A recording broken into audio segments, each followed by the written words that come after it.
October 16, 2017, 12:51 p.m. PT by Eriq Gardner Yes, Hollywood studios tend to be fiercely protective of their intellectual property.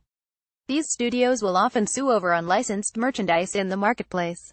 Usually, these cases go away quickly and quietly. The defendants tend not to have the resources to fight back. Settlements and stipulated judgments are the norm. Well, not this time. On Friday, summary judgment papers came in a lawsuit that Disney has filed in New York against Nick Sorelli, who runs an operation called Characters for Hire, LLC. Disney alleges that Sorelli has a knockoff business built upon the infringement of plaintiffs' highly valuable intellectual property rights, including the fictional characters Darth Vader, Iron Man and Elsa and Anna from Frozen. Disney is upset how this company provides unlicensed and poor-quality appearances and performances by actors dressed as iconic characters for themed events, such as children's parties. The lawsuit claims that the costumed actors appearing at these events and the advertising associated with this enterprise represent a violation of both its copyrights and trademark rights. Anyone who has ever visited Times Square in New York City might wonder about the costumed characters taking pictures with tourists for money. The New York Police Department once even tried to get Disney to crack down. Disney didn't take the bait, but for whatever reason, Mickey Mouse has put its foot down for Characters for Hire. Characters for Hire tried using disclaimers how these characters weren't associated with Disney, Marvel or Lucasfilm. That didn't work.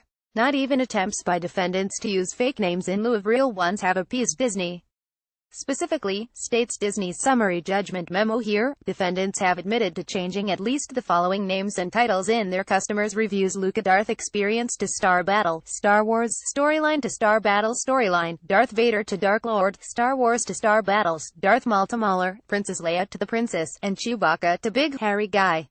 Disney has the giant law firm of Arnold Porter K. Scholler by its side, but attorneys at Feldman Law Group, representing Sorelli, don't appear to be pushovers.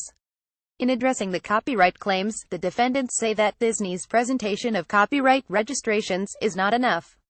Plaintiffs assert that defendants' advertisements and promotional materials somehow infringe specified copyright registrations identified in the complaint, states the defendants' summary judgment memo. But CFH's advertising and promotional materials do not copy, reproduce, distribute or display any of the two-dimensional artwork that is the subject of those copyright registrations. Plus, Characters for Hire is wondering whether Disney really controls all the rights to which it is asserting. Here, continues the brief here, CFH's use of characters from Norse mythology, such as Thor and Loki, or Centauri's old fairy tales and folk tales, like Cinderella, Snow White, Rapunzel, Aladdin and Princess Aurora, do not infringe upon any original expression added by plaintiffs to these public domain characters. Then, there are trademark rights. Copyright law protects works of authorship while trademark law protects the sourcing of goods and services. Put another way, copyright is to artistic expression as trademarks are to branding. According to defendants, each of Disney's trademark claims fail for essentially the same reason. There is simply no likelihood of confusion that arises from CFH's activities as to the source or sponsorship of the costumed entertainment services that CFH provides. Sorelli's lawyers add that they are allowed descriptive uses of a mark before nodding to a case concerning a famous costumed character. That would be the naked cowboy, the Times Square busker played by Robert Burke. Bork once tried to sue CBS for trademark violations after the soap The Bold and the Beautiful featured a character who for several seconds during one episode also played guitar only in his briefs and a cowboy hat. CBS posted a clip of this episode on YouTube under the title, The Bold and the Beautiful, Naked Cowboy.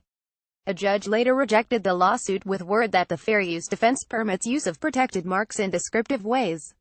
Here, the challenged phrase naked cowboy is an example of non-trademark use, wrote the judge. It is clear that CBS used the phrase in an effort to describe the contents of the video clip, not as a mark to identify the source of the video clips. Sorelli hopes the same thing goes for him. Similarly, to the extent CFH uses the names of princesses or other fictional personas that are the subject of plaintiffs' trademark registrations, CFH merely uses them to describe the costumed entertainment services that CFH provides, his court papers state. Disney sees it differently and has their own case law for support. In particular, there's a 1991 ruling concerning a fake Oscar statuette that provoked a lawsuit from the Academy of Motion Picture Arts Sciences. The Ninth Circuit affirmed that the Academy's mark was being tarnished by holding, if the Star Award looks cheap or shoddy, or is disseminated without regard to the ultimate recipient, the Oscars' distinctive quality as a coveted symbol of excellence, which cannot be purchased from the Academy at any price, is threatened. And so Disney proclaims, CFH's provision of its knockoff characters is thus likely to damage customers' positive associations with plaintiffs' marks and those of their children.